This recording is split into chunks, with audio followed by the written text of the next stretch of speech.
Chosen one, someone is finally ready to admit the lie they built against you. Imagine hearing those words at 2 a.m.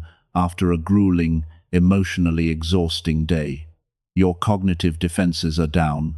You feel unseen, unappreciated, and perhaps you are carrying the heavy weight of a recent conflict or a deep-seated misunderstanding. And then, out of the algorithmic void, a voice speaks directly to your specific, silent pain. It does not just acknowledge your existence, it elevates you. You are the chosen one. This is the ultimate scroll stopper. In a digital landscape saturated with loud, fast-paced, and overstimulating content, this deliberate, whisper-quiet approach creates a jarring contrast. It demands your attention not by shouting, but by offering a profound, albeit entirely unearned, sense of intimacy. The script immediately hooks the viewer by validating their internal struggles, suggesting that a story shaped by confusion, hurt, and voices that did not carry truth is finally coming to an end. It reassures the listener that they are not here by accident, and that heaven has been watching every moment with deep compassion. This phenomenon is spreading rapidly across short-form video platforms.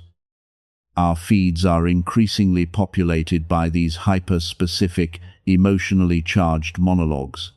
They masquerade as divine timing, spiritual guidance, or a cosmic sign meant exclusively for the person watching. They promise that your spirit is being prepared to receive something that will restore your peace in ways you never imagined. However, beneath the calming stock footage, the ambient frequencies, and the warm, comforting tone, lies a cold, calculated architecture of emotional exploitation. These videos bypass the normal, time-consuming phases of building human trust by simulating empathy at scale. We are biologically wired to respond to compassion, and these creators know exactly how to hack that response. We must look closer at what is actually happening when we engage with this content. These viral videos are not instances of divine intervention, nor are they serendipitous spiritual awakenings. They are meticulously crafted psychological traps. Engineered by anonymous creators, these scripts are designed to prey on modern epidemics of isolation, our innate human desire for validation, and our deep-seated financial anxieties. By weaponizing our trauma and mirroring our deepest insecurities, they hijack our attention not to heal our wounds, but to commodify our pain. To understand why this specific script is so dangerously effective, we first have to examine the human ego and our desperate, innate need for meaning. When we experience pain, betrayal, or periods of intense isolation, our brains naturally search for a narrative to make sense of the suffering. If our pain is random, it is unbearable. But if our pain is part of a larger, cosmic test, if we are the protagonist in a grander story, then the suffering becomes a badge of honor. This script masterfully taps into this exact psychological vulnerability right from the start by labeling the viewer as the chosen one. It immediately reframes mundane human struggles into a heroic journey.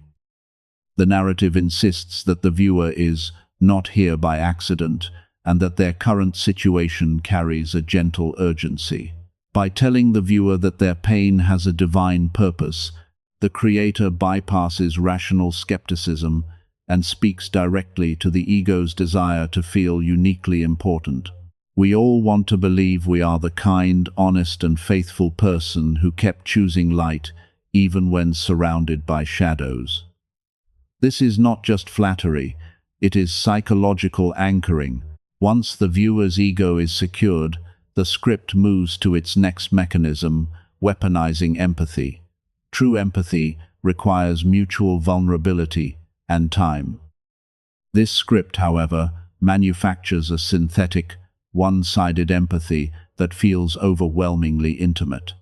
It explicitly acknowledges the invisible emotional labor the viewer has been carrying.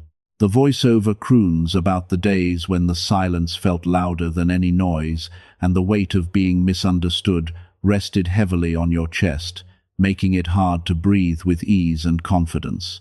This is a profound emotional trigger. Most people walk through life feeling at least partially misunderstood when an authoritative, ethereal voice suddenly articulates that exact hidden ache. The psychological relief is immense. It mimics the catharsis of a breakthrough in therapy, but without any of the actual emotional work. The script acts as an omniscient validator, assuring the viewer that God saw every tear you tried to hide and witnessed every moment you chose patience over anger. Having our silent restraint and unseen suffering recognized by a supposed higher power triggers a massive release of tension. It validates the viewer's quiet strength that does not need to prove itself loudly, making them feel completely safe and deeply understood in the hands of the narrator. However, to solidify the viewer's status as a misunderstood hero, the narrative requires an antagonist. This brings us to the third psychological pillar of the script, the us versus them dynamic. A hero is only as righteous as the villain they endure. The script constructs a vague but highly evocative enemy, someone who once held on to false words about you, or the person who built the lie. By keeping the antagonist completely nameless and faceless, the script functions as a perfect projection screen. The viewer's brain instantly fills in the blank with their own ex-partner, a toxic boss, a former friend, or a judgmental family member. The script validates the viewer's sense of grievance by confirming that they carried a weight that was never yours to hold, and that the story being told about you was only a temporary cloud. It creates a stark, black and white dichotomy, where the viewer is purely innocent and the other party is entirely at fault. Crucially, this manufactured dynamic promises cosmic justice without requiring the viewer to take any real-world action or engage in difficult confrontations. The script promises that the person who built the lie is beginning to see the weight of what they created, and that awareness is slowly opening their heart to honesty and responsibility. It pacifies the viewer with the assurance that heaven restores, and that they simply need to maintain a sacred calm. This is the ultimate psychological lock-in. The viewer is completely disarmed. They feel special. Their deepest pains have been validated, and their real-world grievances have been promised a divine resolution. Their cognitive defenses are completely dismantled, leaving them entirely receptive to whatever instruction the voice decides to give next. Once the viewer's ego has been activated and their defenses lowered, the script must maintain the illusion of profound personalization without actually knowing anything about the person on the other side of the screen. To achieve this, the creators rely on a psychological phenomenon discovered in 1948, now perfectly weaponized for the algorithmic era, the Forer effect, also known as the Barnum effect. The Forer effect occurs when individuals believe that personality descriptions or assessments are highly accurate and tailored specifically to them, failing to realize that the descriptions are actually vague and general enough to apply to a wide range of people. It is the exact same psychological engine that powers horoscopes, fortune-telling, and tarot card readings. However, in the context of a social media scroll, this effect is amplified by the sheer intimacy of the medium. You are alone, staring at a screen inches from your face, listening to a voice that feels like it is speaking directly into your mind. If we break down the text of this script, we can see the Forer effect operating at a masterclass level. The sentences are structured as fill-in-the-blank templates, deliberately engineered to be universally relatable while masquerading as hyper-specific clairvoyance. Consider the opening emotional hooks used by the narrator. There were days when the silence felt louder than any noise, and the weight of being misunderstood rested heavily on your chest, making it hard to breathe with ease and confidence. You tried to hold yourself together, while the world around you seemed to accept something that was never real. Who among us has not, at some point in our lives, felt the heavy, suffocating weight of being misunderstood? Who hasn't felt like they were holding themselves together while others believed a false narrative? These statements describe the baseline human condition of enduring conflict. Yet, because the script has already established a mystical, authoritative tone claiming that heaven has been watching every moment, the brain interprets these universal truths as divine revelations. The brilliance of the Forer effect lies in its ability to force the victim into doing the heavy lifting of the manipulation. When the script says, "There were moments when you questioned yourself, wondering if you had missed something or misunderstood something along the way," it presents a blank canvas. The script does not need to know what you questioned. Your brain, driven by confirmation bias, immediately searches its memory banks to find a specific instance that matches the statement. You recall that argument with your spouse, that tense meeting with your boss, or that falling out with a friend. You project your unique, painful, and highly specific reality into the creator's generic, empty mold. This mechanism is particularly insidious when the script discusses the enemy or the resolution of the conflict. The narrator asserts that someone who once held on to false words about you is now beginning to feel a change deep inside, and that the person who built the lie is beginning to see the weight of what they created. Because of the Forer effect, the viewer instantly assigns a face, a name, and a history to this faceless someone. The creator has successfully engineered a scenario where the viewer is actively co-authoring their own psychological manipulation. The viewer provides the trauma, the context, and the cast of characters, while the script merely provides the soothing, validating rhythm. Furthermore, the script employs a brilliant tactic to ensure this Forer-induced illusion cannot be immediately disproven by reality. It relies heavily on the concept of invisible progress. You may not see it yet with your eyes, but something is already shifting in the unseen. You may not hear their words yet, and you may not see the change with your eyes, but something is already happening in a place that is deeper than surface actions. By claiming that the vindication and healing are happening in the unseen, the script protects itself from scrutiny. If the viewer's real-life antagonist does not suddenly apologize, the script is not wrong. The antagonist is simply experiencing a quiet inner struggle that the viewer cannot see yet. It creates a closed-loop system of belief where the vagueness is dressed up as spiritual mystery. The script also uses the Forer effect to flatter the viewer's moral character, reinforcing their self-image as a silent, stoic martyr. It praises the viewer by stating, "You chose not to become bitter, even when bitterness tried to take root, and you chose not to speak harshly, even when harsh words were spoken about you." Most people prefer to view themselves as the bigger person in a conflict. By validating this internal bias, the script binds the viewer closer to the narrator's voice.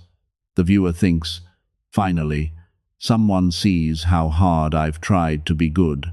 In the digital age, the Forer effect has evolved. It is no longer just a parlor trick used by mentalists in a crowded room. It is a highly optimized, scalable psychological weapon. Millions of people can watch the exact same video, hear the exact same generic platitudes about how what was once hidden is being brought gently into the light, and every single one of them will walk away absolutely convinced that the message was meant exclusively for their specific heartbreak. This manufactured, individualized intimacy is the vital bridge the scammer needs. It shifts the viewer from a passive consumer of content into a deeply invested, emotionally primed participant, ready for the next phase of the trap. With the viewer firmly locked into the chosen one narrative and their ego carefully stroked by the Forer effect, the trap is set. However, a purely passive viewer is not profitable. The anonymous creator needs the audience to take action. This is where the script pivots from psychological manipulation to behavioral conditioning, employing a well-documented marketing concept known as the compliance ladder or micro-commitments. In behavioral psychology, the compliance ladder is the strategy of asking a target for a very small, almost frictionless favor before escalating to a much larger, riskier request. It relies heavily on the human desire to appear consistent in our actions. The script provided is heavily peppered with these micro-commands, all meticulously disguised as acts of faith, spiritual alignment, or cosmic manifestation. Throughout the monologue, the soothing voice repeatedly interrupts the emotional narrative to instruct the viewer to perform specific, low-effort actions. Early on, the script tests the waters by asking the viewer to type "Amen" if you believe. As the emotional intensity builds, the commands become more frequent and specific, requiring the viewer to type numeric sequences to prove their devotion or unlock the promised rewards. Type 111 if you trust in God within your heart, and later type 1212 if you walk by faith. The script continually demands these small physical actions to receive miracles, instructing the viewer to type 1919 or type 2020 to claim miracles. Rather jarringly, considering the heavy reliance on Christian terminology like God and Jesus, the script even includes the command, type 666, if you trust Jesus. This specific contradictory instruction strongly suggests the script is an amalgamation of algorithmic triggers rather than a coherent spiritual message. The creator does not care about theology, they only care about the keystrokes. On the surface, asking someone to type a number or a single word in a comment section seems entirely innocuous. To the viewer, it feels like a private, harmless contract between themselves and the divine. However, psychologically, crossing the threshold from a passive consumer of media to an active participant is a monumental shift. When a viewer follows the instruction to type yes to affirm, they are subconsciously taking ownership of the script's fabricated reality. This taps directly into the psychological principle of consistency. Once we make a choice or take a stand, even a tiny one like leaving a comment, we encounter intense internal pressure to behave consistently with that commitment. By publicly signaling their belief in the video's message, the viewer reinforces their own cognitive bias. It becomes incredibly difficult for them to suddenly view the creator as a scammer a few minutes later, because doing so would mean admitting they were just fooled. They have invested their faith, and their brain is now highly primed to accept the final, much more dangerous instruction. But there is a second, much darker reason for this endless barrage of typing prompts. It has absolutely nothing to do with spirituality and everything to do with hacking the system.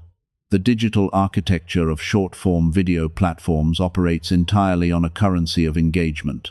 The algorithm does not care if a video is a profound piece of art or a blatant manipulation tactic.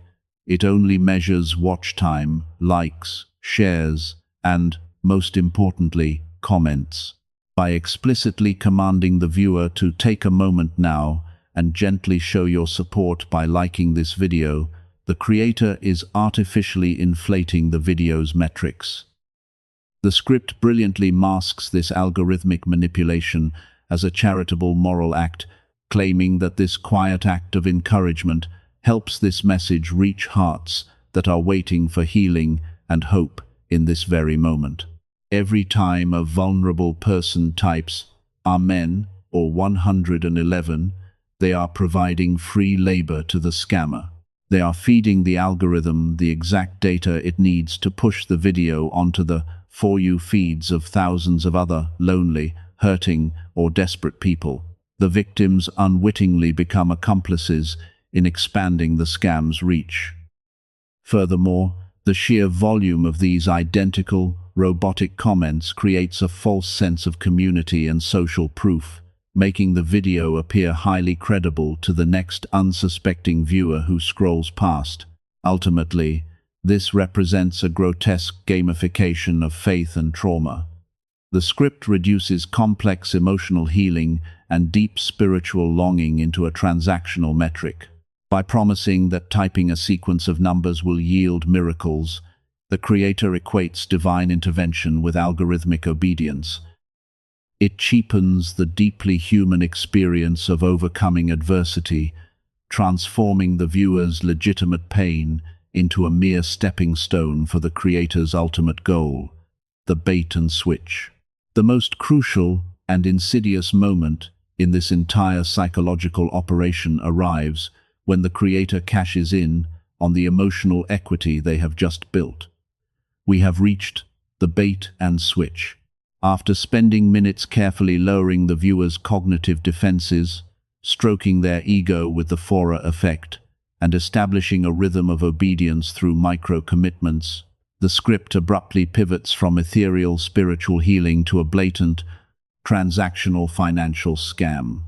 This pivot is intentionally jarring, yet seamlessly woven into the fabric of the video. The script does not pause or provide a transition. It drops the commercial right into the middle of a deeply emotional paragraph.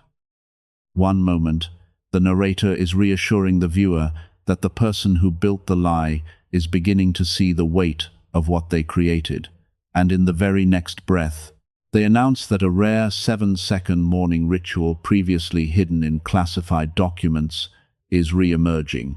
Later, sandwiched between promises of divine peace and emotional renewal, the voice suddenly asks, what if abundance had always been influenced by a hidden brain signal buried in classified records and never fully disclosed to the public?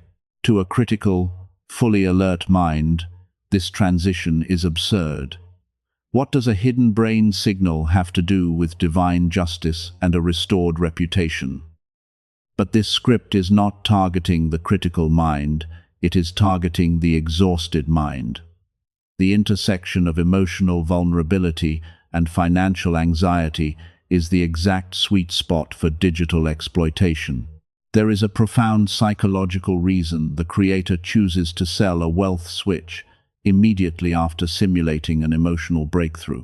Emotional trauma, loneliness, and stress severely deplete the brain's cognitive resources, specifically in the prefrontal cortex, which is responsible for logic, skepticism, and rational decision-making. When a person is emotionally drained, they experience decision fatigue. By first offering an oasis of unconditional love and validation, assuring the viewer that Jesus is leading this moment with a tenderness that ensures no part of your heart is left behind, the creator lulls the prompt viewer's critical faculties to sleep. Once the viewer feels entirely safe, understood, and comforted by the narrator, their natural skepticism is disarmed. The script essentially creates a psychological safe harbor, and then, while the viewer's guard is completely down, it introduces a magical solution to their real-world material problems.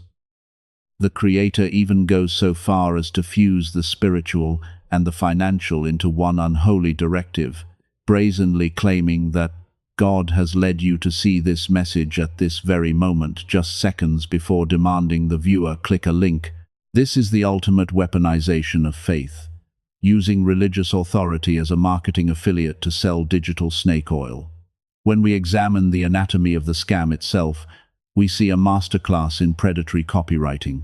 The script repeatedly utilizes specific psychological buzzwords designed to trigger curiosity, greed, and a desperate desire for an easy way out. First, it appeals to conspiracy thinking and the allure of forbidden knowledge. Throughout the video, the creator repeatedly claims this secret was hidden in classified documents, buried in classified records, stored in classified files, and found in restricted studies. This language taps into a common, modern disillusionment with traditional institutions and the economy. It suggests to the viewer that the reason they are struggling financially is not because of systemic economic issues, inflation, or bad luck, but because a shadowy elite has been hiding the truth from them. It flatters the viewer again, making them feel like an insider who is finally being given access to the real rules of the game. Second, it promises instantaneous, frictionless results. True financial stability requires time, discipline, and often systemic changes. The scam, however, offers a rare 7-second morning ritual that takes almost no time. It speaks of unlocking a dormant wealth switch in the brain that most people never use, and activating a money-attracting brainwave that allows you to draw abundance like a magnet. By framing the solution as a biological switch or a frequency, it removes all responsibility, effort, and time from the equation. It preys heavily on desperation, offering a magical, scientific-sounding shortcut to people who are simply too tired to climb the mountain the hard way. The promise to exchange financial stress for ease is incredibly seductive to someone already pushed to their limits. Finally, it employs aggressive scarcity and urgency tactics to prevent the viewer from pausing to think. The script commands the viewer to click the link in the description and comments now to access it before it vanishes. This creates a false sense of an expiring opportunity. Combined with the earlier algorithmic grooming where the user was repeatedly trained to type "Amen," "Yes," and specific numeric sequences on command, the viewer is highly susceptible to following this final, fatal instruction. This is the grim reality of the digital bait and switch. The anonymous creator does not care about your hidden story, your quiet strength, or the lies built against you. The elaborate, soothing spiritual narrative is nothing more than a customized Trojan horse designed to bypass your emotional firewalls and deliver a malicious payload aimed directly at your wallet. They mine your deepest traumas and weaponize your faith, all to sell you a 7-second lie. The digital landscape is a minefield of manufactured comfort. When we are exhausted, hurting, and desperate for resolution, a voice that calls us the chosen one and promises that our hidden pain is finally being avenged feels like a lifeline. But as we have uncovered, this is not a lifeline. It is a meticulously crafted psychological snare. It is crucial to draw a hard line between the soothing illusions peddled by algorithmic gurus and the gritty, unglamorous reality of genuine human resilience. True healing does not arrive via a scrolling feed in the middle of the night, nor is it activated by a rare 7-second morning ritual allegedly buried in classified documents. To protect our digital and mental spaces, we must learn to recognize the architecture of this manipulation in real time. Reclaiming your agency starts with awareness. The next time a video immediately labels you as a misunderstood victim, pauses to ask you to type 111, or claims that heaven has been watching, your highly specific yet universally vague struggles recognize these tactics for what they are: algorithmic triggers and psychological hooks. If a creator demands engagement to unlock a miracle, or if they rapidly pivot from spiritual guidance to a financial quick fix, like a dormant wealth switch, they are not a spiritual guide. They are a digital marketer exploiting your vulnerability. We must radically redefine what recovery looks like in the modern age. Genuine, psychological and emotional healing is a continuous, often challenging, and non-linear process. It is built through time, difficult conversations, boundary setting, and actual human connection, not through the passive consumption of short-form videos. It requires facing the uncomfortable truths of our reality rather than escaping into a manufactured fantasy where a faceless someone who once held on to false words about you suddenly and quietly repents without you having to. lift a finger. Real healing is not a sudden, magical release triggered by an internet frequency or a money-attracting brainwave. It is the quiet, daily act of choosing to move forward, even when it is hard. It is grounded in the real world and entirely devoid of bait-and-switch sales tactics. The algorithms that govern our screens are designed to amplify whatever keeps us watching, and they frequently prioritize emotional exploitation over ethical content because trauma is highly engaging. We may not be able to rewrite the algorithm, but we can completely change how we interact with it. Protect your mental space fiercely. Stop handing over your emotional equity and your engagement metrics to anonymous creators who commodify your pain. Do not type the numbers, do not click the dubious links, and do not let a stranger on the internet convince you that your spiritual peace is tied to their engagement rate. Share this understanding with your friends, family, and communities, especially those who might be walking through a season of vulnerability. By recognizing the illusion for what it is, we take back our power, starve the manipulators of their metrics, and help inoculate each other against the predatory side of the digital world.